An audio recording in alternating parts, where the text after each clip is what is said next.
Hello दोस्तों, स्वागत है आपका आपके अपने YouTube channel Kanishka English classes में। आज के इस वीडियो में हम पढ़ेंगे पास्ट कंटिन्यूअस टेंस के बारे में।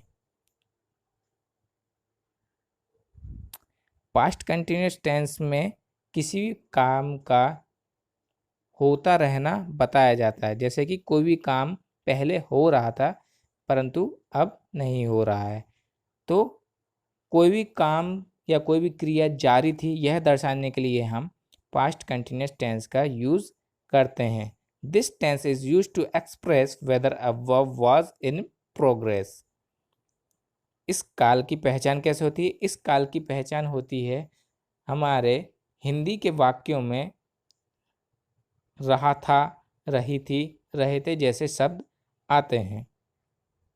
जैसे वह पढ़ रहा था, हम अंग्रेजी सीख रहे थे, हम अंग्रेजी बोल रहे थे। तो इस प्रकार के जो भी वाक्य बनेंगे वो सारे के सारे पास्ट कंटिन्यूअस टेंस में बनते हैं। इस टेंस के वाक्यों की रचना इस प्रकार होती है: कर्ता plus was oblique verb plus क्रिया का पहला रूप ING object. So the structure of past continuous tense is subject plus was oblique verb plus verb ing plus object। यहाँ पर was oblique verb जो हैं वो हमारी क्या है, हेल्पिंग वर्ब्स कहलाती हैं। और जो मैन वर्ब होती है, जो भी हमारी क्रिया चल रही होती है, उसको हम क्या कहते हैं, मैन वर्ब कहते हैं। जब भी हमें किसी भी टेंस में जब भी हमें किसी भी टेंस में किसी भी सेंटेंस का नेगेटिव या इंट्रोगेटिव मतलब नकारात्मक या प्रश्नवाचक वाक्य बनाना होता है, तो हम निम्न प्रकार से बनाते हैं। जैसे कि अगर हमें किसी भी सेंटेंस का नेगेटिव सेंटेंस बनाना है तो हम कैसे बनाएंगे? Subject plus was oblique verb plus not plus verb ING plus object. जैसे कि हर हेल्पिंग वर्ब के बाद हम नॉट लगा देते हैं। किसी भी सेंटेंस की हेल्पिंग वर्ब के बाद अगर हम नॉट उपयोग करते हैं तो वह वाक्य हमारा नेगेटिव बन जाता है। इसी प्रकार अगर हम हेल्पिंग वर्ब को सब्जेक्ट के पहले लगा देते हैं तो वह हमारा वाक्य इंट्रोगेटिव या प्रश्नवाचक वाक्य बन जाता है। जैसे कि तुम पढ़ रहे थे, यू वर स्टडिंग। तुम नहीं पढ़ रहे थे, यू वर नॉट स्टडिंग। क्या तुम पढ़ रहे थे? Were you studying. तो देखिए दोस्तों, इस प्रकार से हम अफर्मेटिव, नेगेटिव एंड इंट्रोगेटिव तीनों प्रकार के वाक्यों को बना सकते हैं। अब बात आती है कि वॉज का उपयोग कहाँ करेंगे और वर का उपयोग कहाँ करेंगे। तो एक वचनकर्ता के साथ हम हमेशा वॉज का प्रयोग करते हैं और यू और बहुवचनकर्ता के साथ हम वर का प्रयोग करते हैं। चलिए कुछ और एग्जाम्पल देख लेते हैं। जैसे कि मैं जा रहा था, आई वॉज गोइंग।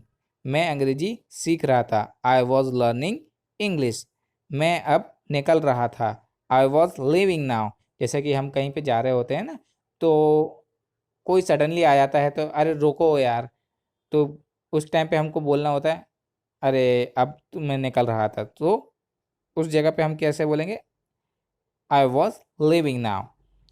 आपकी चाय ठंडी हो रही थी, your T was getting cold.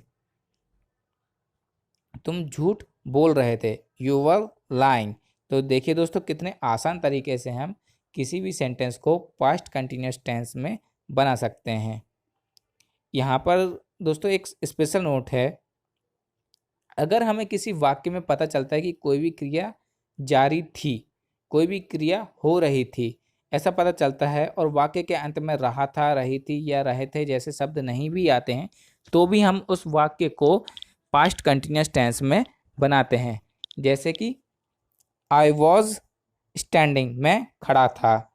उसने नया ड्रेस पहना हुआ था, he was wearing a new dress. तो देखिए दोस्तों, इन वाक्यों में कहीं पर भी रहा था, रही थी या रहे थे जैसे शब्द नहीं आए हैं, फिर भी ये वाक्य सारे पास्ट कंटिन्यूअस टेंस में बनाए गए हैं। तो इसी प्रकार के वाक्य जिसमें हमें पता चलता है कि कोई भी क्रिया पहले हो रही थी परंतु अब नहीं हो रही है, को हम पास्ट कंटिन्यूअस टेंस में बनाते हैं। दोस्तों यहाँ पर हम वर्ब्स को कुछ और डिटेल में पढ़ेंगे, हालांकि हम इसको पहले पढ़ चुके हैं, पर और डिटेल में पढ़ने से हमारे सारे कॉन्सेप्ट क्लियर हो जाएंगे और जो भी हमारी बातें पहले छूट गई थी वो इस वीडियो में हमारी कवर हो जाएंगी। तो वर्ब बेसिकली 3 फॉर्म्स होती हैं। एक कहलाती है हमारी बेस फॉर्म जो कि फर्स्ट फॉर्म कहते हैं, एक कहलाती है हमारी पास्ट सिंपल फॉर्म जिसको हम सेकंड फॉर्म कहते हैं, एक कहलाती है हमारी पास्ट पार्टिसिपल जिसको हम थर्ड फॉर्म कहते हैं।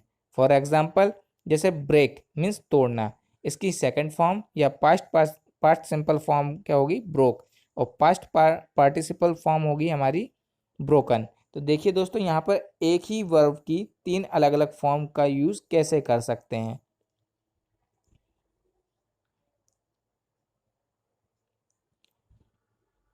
जैसे कि एक वर्ब लेते हैं हम अलाउ मीन्स आज्ञा देना, इसी को अगर हमें सेकंड फॉर्म यूज करनी है तो अलाउड, और थर्ड फॉर्म में यूज करेंगे तो अलाउड।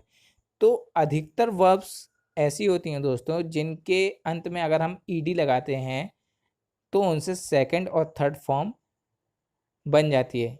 ध्यान दीजिएगा दोस्तों यहाँ पर कि सभी वर्ब्स ऐसे सेकंड या थर्ड फॉर्म नहीं बना सकते। कुछ वर्ब्स ऐसी होती हैं जिनके अंत में हम ईडी लगाकर सेकंड और थर्ड फॉर्म बना सकते हैं। ऐसी वर्ब्स को हम रेगुलर वर्ब्स कहते हैं। आरंभ करना, बिगिन, बिगेन, बिगन। देखिए दोस्तों यहाँ पर हमारी वर्ब की तीनों फॉर्म अलग अलग है, बिगिन, बिगैन एंड बिगन। तो तीनों फॉर्म को अलग अलग बनाया गया है, इसको हम कहते हैं इर्रेगुलर वर्ब्स। तो इसी प्रकार मैंने आगे भी कुछ वर्ब्स दी गई हैं, इनको आप याद कीजिए और रोज कुछ ना कुछ इंग्लिश की वर्ब्स याद किया कीजिए, जिससे कि आपको सेंटेंस और इंग्लिश बोलने में बहुत ही आसानी होगी। तो जैसे कि दोस्तों हम पहले बता चुका हूं मैं आपको कि रेगुलर वर्ब्स और इर्रेगुलर वर्ब्स के बारे में। रेगुलर वर्ब्स वो होती हैं जिनके अंत में हम ईडी का प्रयोग करके उनकी सेकंड और थर्ड फॉर्म बना सकते हैं, जबकि इर्रेगुलर वर्ब्स होती हैं जिनके अंत में हम ईडी लगाकर सेकंड और थर्ड फॉर्म नहीं बना सकते। कुछ और एग्जांपल लेते हैं हम इर्रेगुलर वर्ब्स का, जैसे स्टेल, स्टोल, स्टोलन मीन्स चुराया, है ना। स्लीप, स्लेप्ट, स्लेप्ट मीन्स सोना। फाइट, फॉट, फॉट मीन्स लड़ना। तो इस प्रकार से देखा दोस्तों हम कैसे सेकंड और थर्ड फॉर्म बना सकते हैं। दोस्तों कई वर्ब्स ऐसी होती हैं जिनकी सेकंड और थर्ड फॉर्म एक समान होती हैं, तो ऐसी वर्ब्स को भी याद आपको रखना है। आई थिंक दोस्तों it is enough for the day.